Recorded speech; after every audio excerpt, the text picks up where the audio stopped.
इच्छाधारी हुल्क और इच्छाधारी नागिन। काल रुद्र वन का रहस्य। हिमालय की तलहटी में एक घना जंगल था। उस जंगल का नाम था काल रुद्र वन। ये जंगल बहुत सुंदर था, लेकिन उतना ही खतरनाक भी। कोई भी इंसान वहां जाना पसंद नहीं करता था। गांव के लोग कहते थे, उस जंगल में कुछ है जो इंसानों को पसंद नहीं करता। रात में अजीब आवाजें आती थी, जमीन हिलती थी, हवा में फुफकार होती थी।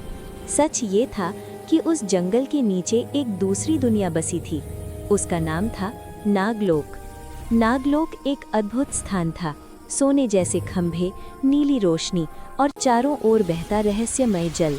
वहाँ नाग रहते थे, लेकिन वे साधारण नहीं थे, वे इच्छाधारी थे। नागलोक की रानी थी शेषप्रिया। उसकी आंखें नीली थीं, चेहरा शांत था, लेकिन दिल में आग थी। वो कठोर थी, लेकिन निर्दयी नहीं। उसने बचपन में बहुत कुछ खोया था। नागलोक का एक ही नियम था, इच्छाधारी शक्ति कभी भी इंसानों को नहीं दी जाएगी। ये नियम उसके पिता ने बनाया था। उसके पिता थे नागराज वासुकी। बीता हुआ दर्द। शेषप्रिया आज भी वो दिन याद करती थी जब इंसान नागलोक तक पहुंच गए थे, जब लालच ने सब कुछ जला दिया था। इंसानों ने नागराज वासुकी को मार दिया, सिर्फ एक चीज के लिए, नागमणि। उस दिन नागलोक रोया था और शेषप्रिया अचानक बड़ी हो गई थी। उसने उसी दिन कसम खाई थी, मैं इंसानों पर कभी भरोसा नहीं करूंगी। जन्म दूसरी तरफ इंसानों की दुनिया में एक लड़का था, अर्जुन। अर्जुन एक साधारण इंसान था, शांत स्वभाव, अकेला जीवन। लेकिन उसकी जिंदगी बदल गई जब उस पर एक गुप्त प्रयोग हुआ। वैज्ञानिक थे डॉक्टर काल नेमी। उन्होंने अर्जुन के शरीर में एक रहस्यमय ऊर्जा डाल दी। उन्हें नहीं पता था कि वो ऊर्जा नागमणि का टुकड़ा थी। अर्जुन बदल गया।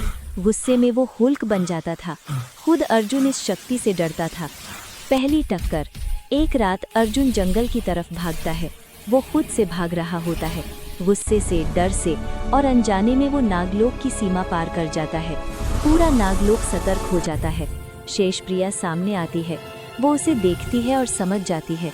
वो शक्ति पहचान लेती है। वो कहती है, तुम इंसान नहीं हो, तुम चुराई हुई शक्ति हो। अर्जुन कुछ नहीं समझ पाता। यहीं से दुश्मनी शुरू होती है। लड़ाई। हुल्क गुस्से में बदल जाता है, धरती हिल जाती है। वो चट्टानें तोड़ देता है, पेड़ उखाड़ देता है। शेषप्रिया नाग रूप लेती है, जमीन फटने लगती है। दोनों की टक्कर से पूरा जंगल कांप उठता है। लेकिन लड़ाई के बीच एक पल आता है। शेषप्रिया देखती है, हुल्क की आंखों में नफरत नहीं है, वहाँ डर है। बिछुड़ने की पहली झलक। लड़ाई रुकती है। शेषप्रिया को अपने पिता याद आते हैं। उसे समझ आता है कि ये इंसान दुश्मन नहीं है, ये भी शिकार है। अर्जुन चिल्लाता है, मैं राक्षस नहीं बनना चाहता, मुझे बनाया गया है। शेषप्रिया की आंखों में आंसू आ जाते हैं। पहली बार दुश्मन एक दूसरे का दर्द महसूस करते हैं। विलेन। तभी डॉक्टर काल नेमी सामने आता है। वो मुस्कुराता है। वो कहता है, तुम दोनों मेरी खोज हो। उसका सपना था अमर बनना। वो दोनों को लड़वाना चाहता है। वो झूठ दिखाता है। वो शेषप्रिया को दिखाता है कि हुल्क में नागलोक नष्ट कर दिया। शेषप्रिया टूट जाती है। धोखा और दर्द। गुस्से में शेषप्रिया हुल्क को नागपाश में बांध देती है। हुल्क मरने लगता है, लेकिन तभी सच सामने आता है। शेषप्रिया समझ जाती है उससे गलती हो गई है। वो रोते हुए हुल्क को बचाती है। अब दोनों साथ खड़े होते हैं। अंतिम युद्ध। डॉक्टर काल नेमी हमला करता है। लड़ाई भयानक होती है। हुल्क अपनी शक्ति पर नियंत्रण करता है। शेषप्रिया अपना जहर नहीं, अपना बलिदान चुनती है। वो अपनी मणि हुल्क के दिल में स्थिर कर देती है। त्याग का प्रेम। शेषप्रिया अपनी शक्ति खो देती है। वो साधारण नागिन बन जाती है। हुल्क रोता है। वो कहता है, मैं तुम्हारा दुश्मन नहीं, मैं तुम्हारी अधूरी कहानी हूँ। शेषप्रिया मुस्कुराती है। अंत और नई शुरुआत। हुल्क जंगल का रक्षक बनता है।